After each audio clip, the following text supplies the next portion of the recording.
Good evening. Today we are going to talk about homesteading with ducks. Ducks can make a great addition to your homestead. They are messy though. I'll warn you, they're messy as ever.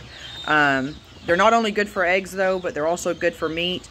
There's several different breeds of ducks out there. So depending on what reasoning you're wanting ducks, do some research and figure out which duck meets your need. Some are really great for eggs, some are really great for meat, and then there are some breeds that will meet both of those needs. When I started wanting ducks, I sat down and did my research and figured out what duck produces a lot of eggs but can also be a table bird as well. And I've made my final decision on khaki Campbells. This is what a khaki Campbell looks like. They are a brown duck. So all of your offspring, if you're hatching eggs, all these babies will come out solid brown. It's not going to be that cute little yellow duck that you've seen on a commercial or on a cartoon or anything like that. They're going to be brown ducks. But they are very good egg producers. Khaki Campbells lay 300 to 340 eggs a year. They start laying around 5 to 7 months of age. And I want to show you what a duck egg looks like. Here is a freshly gathered duck egg. As you can see, it's kind of an off-white color. The texture to it is very smooth. And I'm going to compare it to a white leghorn egg. As you can see, it's a little bit bigger than the white leghorn egg. And obviously the white leghorn egg is white. And that makes you be able to really see the color of that duck egg a lot better. It is not a white duck egg like it says online. But it is kind of an off-white, creamy looking color. Duck eggs are great. They are very high in cholesterol though, so if you have problems with your cholesterol, duck eggs may not be suitable for your diet. So please check with your doctor or do your own research and see if you're able to consume duck eggs if you have cholesterol problems. Duck meat though is not a bad meat. It's got around just under 30 grams of protein, I believe, per cup of duck meat. The fat of on the skin, though, is what makes duck meat really bad. I, however, do skin when butchering. If any of you have seen any of my previous videos, I skin my chickens, I skin my quail. We do not eat the skin on any of our birds in this household.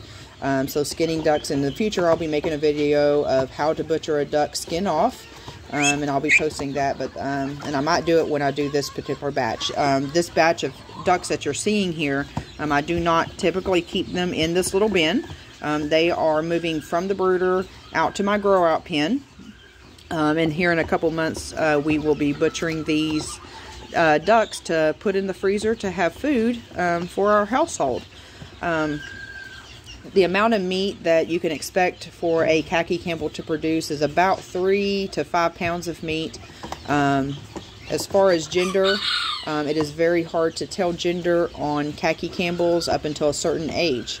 It's not until about 3 to 4 months or so is when your males and females will start changing color. When born, they all look identical. Your females, I don't know if you can see those feathers right there. Your female's feathers will look very similar to that. However, they will lighten out. Your males will develop a green head. But at this particular age, all of these babies are going to look just alike. You're not going to be able to tell male or female just by looking at color. So that is something that is a little hard on this particular breed to determine. There is some tucking of the tail. I don't know if you can see that. A lot of people say if they tuck their tail, they are a male. I have found that is not always extremely reliable.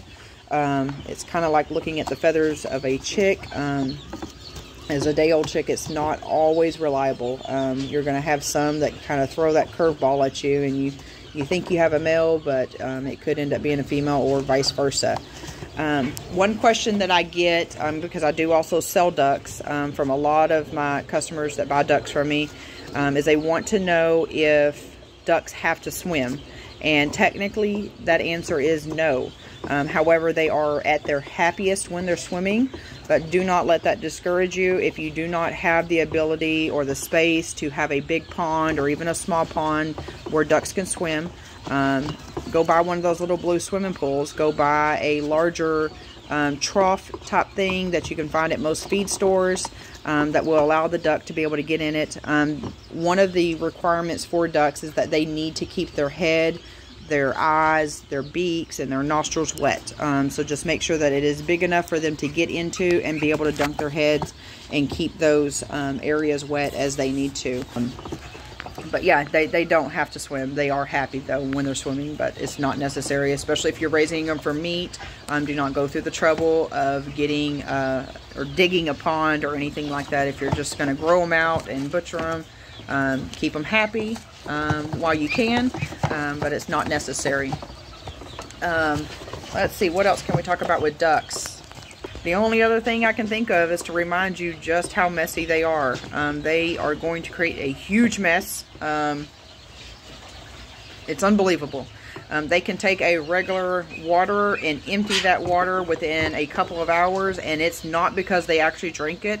Ducks do like a filter type feeding where they take the water into their mouth and then they spit it out the backside of their beak. So you're going to notice if you have ducks in a brooder, a metal brooder I have found works very, very well. Any type of wooden brooder, you're going to have wet wood that will at some point start to rot and just get nasty and dirty. So a metal brooder works very, very well. It contains the water. It doesn't seep through or anything like that.